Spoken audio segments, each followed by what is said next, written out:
Hey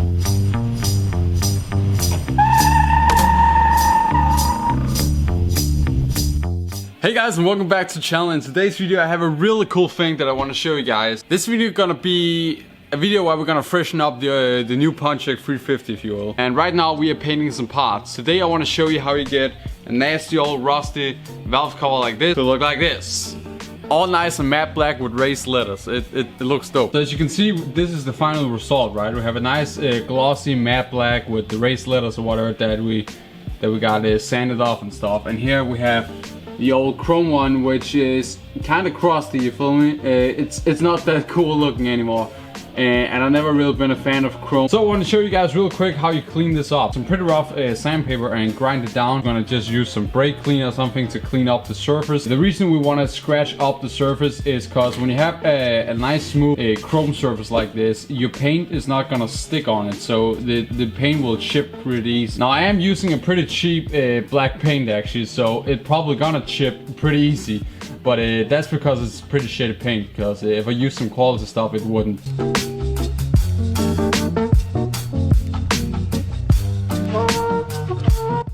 So we just got done cleaning up like the surface, scratch it down, and now I'm just gonna wipe it over real quick with some brake cleaner, and then we're gonna hit it with some primer.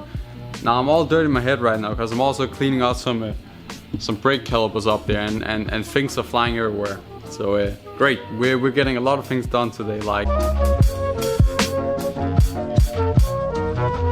So there we go guys, we got the caps painted too. This one has a dent in it, but I don't really care. So over here, got a nice coat on, and then we're just gonna let it dry up a little bit, and then we're gonna spray it with our base coat or whatever. It's just gonna be black. It's a matte black with like a semi-gloss or whatever. And then we're gonna go over to grinding down the letters, so that's gonna be really cool.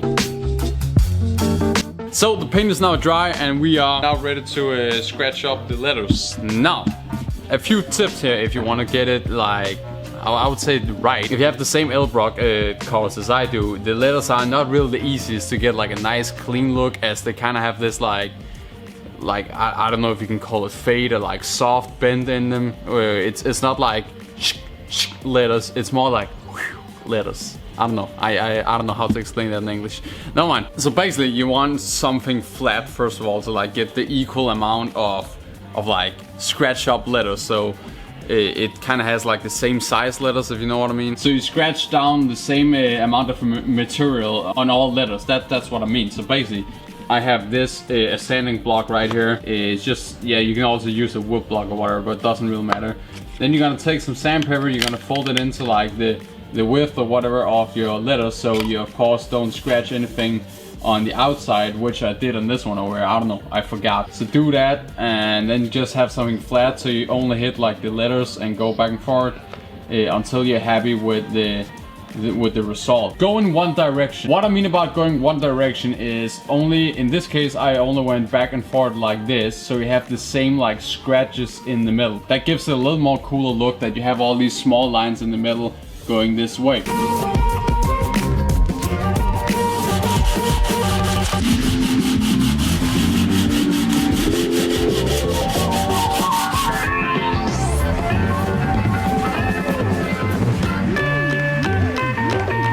There we go guys, the covers are done, and I'm gonna put in the rubber grommets over here. I didn't get to paint the caps as I ran out of paint, but we're gonna try to test fit them on the engine just to see how cool it's gonna look. Cause I goddamn know they're gonna look cool. So let's try them all.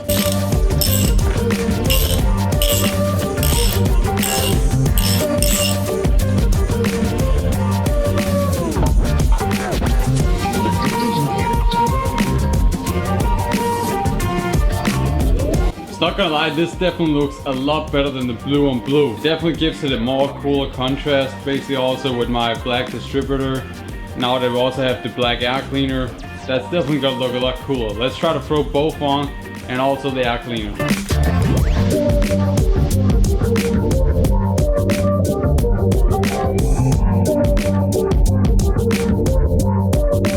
There we go guys, everything is installed and looks freaking awesome. This freshened up the look of the engine so much instead of those sad blue valve covers. Like it's just such a good contrast. Also to to the transmission, but it looks awesome. Yeah, so another productive day in the garage. I got a lot of things done that I didn't film. As you also can see, I'm dirty as hell because I cleaned up a lot of old parts. But this turned out real damn awesome. This is actually what I was most hyped about today.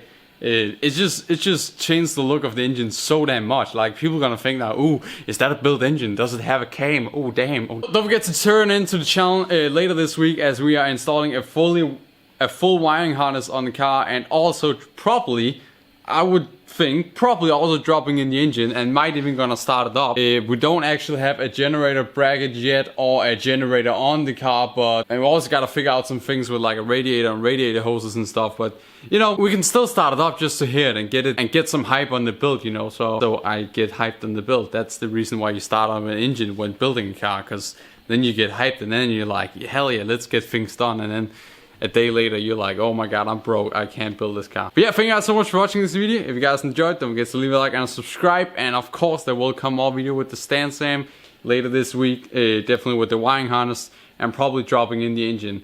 So yeah, thank you guys for watching, and I'll see you in another one.